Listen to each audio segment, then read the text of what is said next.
প্রিয় শিক্ষার্থী বন্ধুরা, চট্টগ্রাম বোর্ড 2026 এসএসসি পরীক্ষা বাংলা দ্বিতীয় পত্রের প্রশ্ন সমাধানটা আমরা আজকে দেখব। তার মঙ্গল হোক, এটি কোন ধরনের বাক্য? অনুজ্ঞাবাচক বাক্য। মৃগয়া শব্দ দ্বারা হরিণ বোঝালে শব্দের কোন ধরনের অর্থ সংকোচন পরিবর্তন হয়? অর্থ সংকোচন। ইতর বিশেষ হলে বাগধাটির অর্থ হলো পার্থক্য। চাঁদ চাঁদ শব্দের সমর্থ শব্দ হচ্ছে সুধাংশু।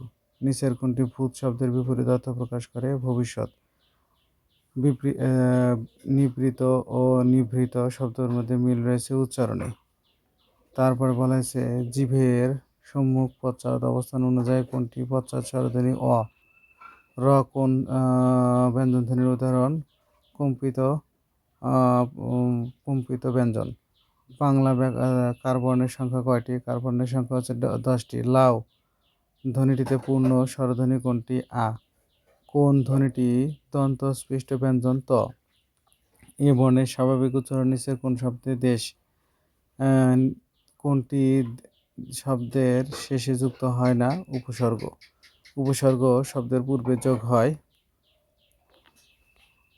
এরপরে আমরা আরো দেখব অপসংস্কৃতির উপসর্গটি কোন অর্থে ব্যবহৃত হয়েছে? বিকৃত অর্থে। ভাব অর্থে তদ্ধিত প্রত্যয় কোনটি? বাহাদুরি। নিচের কোনটি কৃৎপ্রত্যয় সাধিত শব্দ? বর্ধমান। সমাসের মাধ্যমে গঠিত হয় নতুন শব্দ। নিচের কোনটি উপমিত কর্মধারায় সমাসের উদাহরণ? চন্দ্রমুখ। চশমা কোন ভাষার শব্দ? চশমা হচ্ছে ফার্সি ভাষার শব্দ। নিচের কোনটি ক্রিয়া বিশেষণ? ভোজন। সাপেক্ষ সর্বনাম উদাহরণ হচ্ছে যেমন তেমন। খুব ভালো খবর ভাববাচক। এরপরে আমরা যেটা দেখব রাখাল গরুকে ঘাস খাওয়ায়, এখানে প্রযোজক ক্রিয়া। টিপ টিপ হচ্ছে লেগে ধরনবাচক। এই শব্দটি কোন ধরনের ক্রিয়া বিশেষণ? ধরনবাচক।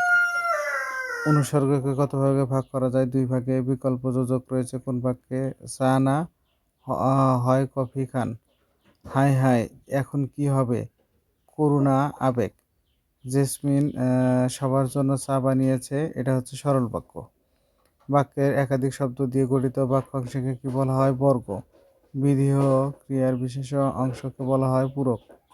এই ছিল আজকে চট্টগ্রাম বোর্ডে অনুষ্ঠিত এসএসসি পরীক্ষার বাংলা দ্বিতীয় পত্রের এমসিকিউ প্রশ্নের সমাধান।